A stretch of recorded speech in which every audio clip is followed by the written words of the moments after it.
Alléluia. Quel matin de grâce, quel matin de faveur, parce qu'il a encore renouvelé son souffle. Nous reconnaissons que cela ne vient pas de nous, que cela ne vient pas de notre force, que cela ne vient pas de notre argent. C'est la grâce de Dieu qui nous connecte ce matin, qui fait en sorte que nous soyons encore debout ce matin. Nous te bénissons, Seigneur. Nous te louons, toi qui nous fortifies chaque matin, afin d'écouter les appels matinales en ton nom, Jésus. Jésus règne, toi qui nous fais demeurer dans ta présence, tu es bon. Bien-aimé dans le Seigneur, tout a été créé par la parole de Dieu. Ce n'est pas un slogan spirituel, c'est une réalité divine. Dans Hébreux 11:3, il est écrit, c'est par la foi que nous reconnaissons que le monde a été formé par la parole de Dieu, en sorte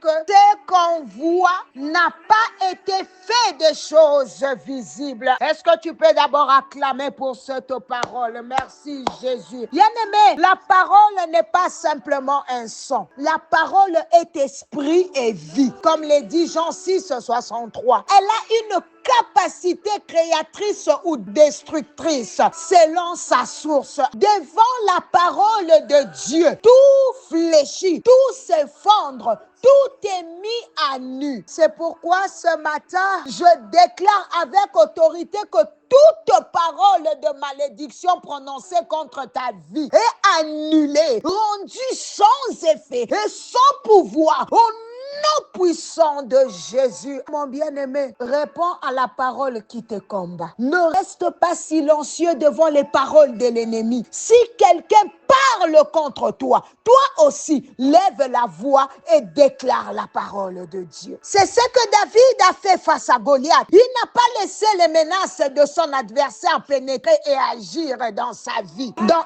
1 Samuel 17:43-46, Goliath a dit à David, viens vers moi, que je donne ta chair aux oiseaux du ciel et aux bêtes des champs. Mais David a répondu, tu viens contre moi avec l'épée, la lance et les javelots. Moi, je viens contre toi au nom de l'Éternel des armées, du Dieu des troupes d'Israël que tu as insulté. Il a renvoyé la parole. Il a retourné la malédiction à l'envoyeur. Bien-aimé, le silence est une trahison spirituelle dans le monde de combat par la parole. Tu te tais, l'autre parole agit. Tu parles, la tienne s'élève et domine. Si elle est soutenue par Dieu. Pourquoi? Parce que la parole de David avait pour fondement la connaissance de Dieu. Il ne parlait pas dans les vides. Il parlait dans l'alliance. Quelqu'un dit dans l'alliance. Je prie ce matin que l'alliance que tu as faite avec le Seigneur puisse parler. Est-ce qu'un fils d'alliance peut dire Amen? Est-ce qu'une fille d'Abraham peut dire Amen? Bien-aimé, l'héritage des paroles familiales, libère-toi. Frères et sœurs, nous venons des familles parfois compliquées, chargées d'histoires, des douleurs et des paroles blessantes. Quelle est la nature des paroles qui ont été prononcées sur toi pendant ton enfance? Est-ce des paroles de bénédiction ou de destruction? Des paroles de rejet, de haine, de comparaison? Il y a des mères qui ont sémé la haine entre leurs enfants et leur père. Il y a des tantes qui ont brisé les liens entre un enfant et sa mère parce qu'elle voulait manipuler l'enfant, attirer l'amour de l'enfant pour elle seule. Certaines paroles sont comme des chaînes spirituelles. Une parole peut attacher une vie, bloquer une destinée, stériliser une lignée. Voilà pourquoi tu dois refuser de dire « Oh, ce n'est rien, ce sont juste des mots. » Non, non, mon frère, non,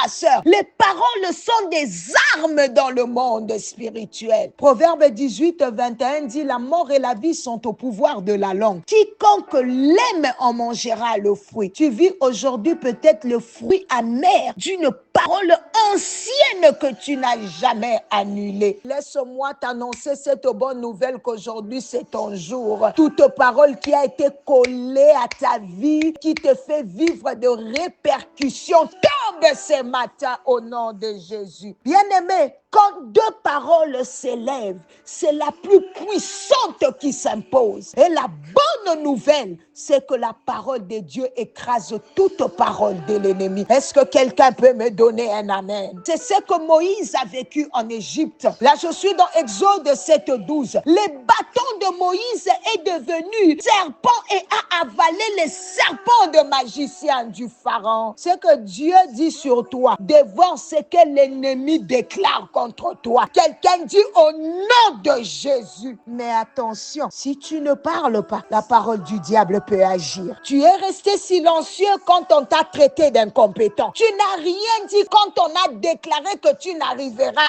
à rien. Tu t'es tu. Quand un médecin a prononcé une sémence sur ta santé, ton silence a été une porte ouverte à l'ennemi. Tu dois apprendre à répondre, même calmement, mais spirituellement. Quelqu'un traite ton enfant de bête. Tu réponds non, mon enfant est intelligent, béni, rempli de sagesse. Il sait juste tromper aujourd'hui, il réussira demain. Amen, amen, amen. Est-ce que je parle à une maman ce matin? Même les médecins peuvent parler sous influence du diable. Oui, bien-aimé. Même des professionnels peuvent prononcer des paroles dangereuses sur ta vie. Par ignorance, par précipitation ou sous une influence invisible. Un médecin peut te dire, tu n'as que 3 mois à vivre. Si tu acceptes cette parole sans prier, sans réagir, tu invites cette réalité à s'installer et l'esprit de mort est là. Mais Jésus a dit, je suis venu afin que mes brebis aient la vie et qu'elle l'ait en abondance. Refuse les diagnostics injustes, refuse les paroles prématurées de mort. Avant même que les symptômes commencent, tu es déjà abattu moralement parce que tu as cru à une parole. Il faut discerner. Parfois, ce que le médecin a vu n'est pas ce que Dieu a dit. Et ce que Dieu dit est toujours supérieur à ce que les hommes voient. Et que dire des paroles que certains enseignants ont relâchées à l'école? Des professeurs censés éduquer, élever, corriger dans l'amour ont parfois traité des enfants d'imbéciles, de bons à rien, de bêtes ou des cas perdus. Ces paroles répétées jour après jour se sont enracinées dans le cœur de certains élèves. Aujourd'hui, devenus adultes, ils portent des blessures invisibles de ces paroles toxiques. Ils n'ont jamais cru en eux. Parce qu'un jour, une autorité éducative leur a dit qu'ils n'étaient pas capables. Come on! Mais ce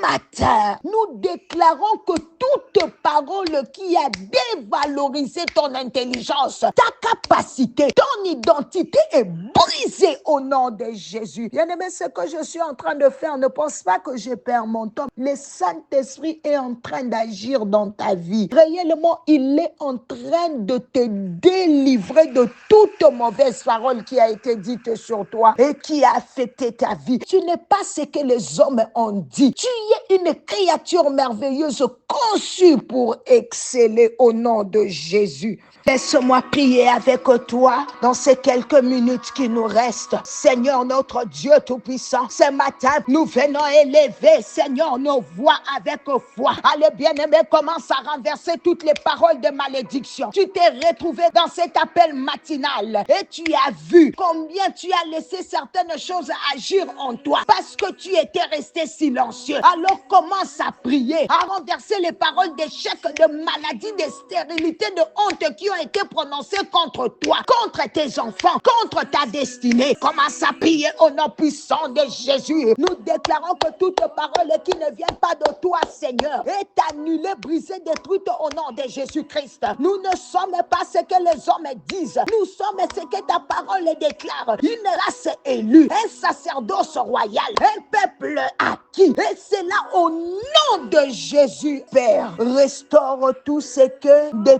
paroles négatives ont détruit dans nos vies. Rétablis l'honneur, la paix, Seigneur, la réussite et la santé dans nos familles. Brise les chaînes de la malédiction générationnelle. Au nom de Jésus. Et désormais, Seigneur, mets sur nos lèvres ta parole, afin que nous soyons des prophètes pour nous-mêmes, pour nos maisons et pour notre avenir. Au nom puissant de Jésus-Christ, nous avons ainsi prié et déclaré. Amen, amen, amen. Acclame pour le Seigneur. Bien-aimé, tu ne peux pas garder ces genres de prières pour toi seul. Regarde toi-même combien de personnes tu pourras sauver à travers cet appel matinal. Alors commence à envoyer. Même toi qui nous écoutes sur TikTok, appuie, va sur YouTube, prends le lien, envoie, afin de sauver les âmes, afin de libérer les âmes des paroles de malédiction. Il y a un travail qui s'est fait et tu dois faire ta part. Que le Seigneur nous bénisse. C'était le servant de l'Éternel, Maman Nathalie Lukula. À demain, par sa grâce. Bye bye.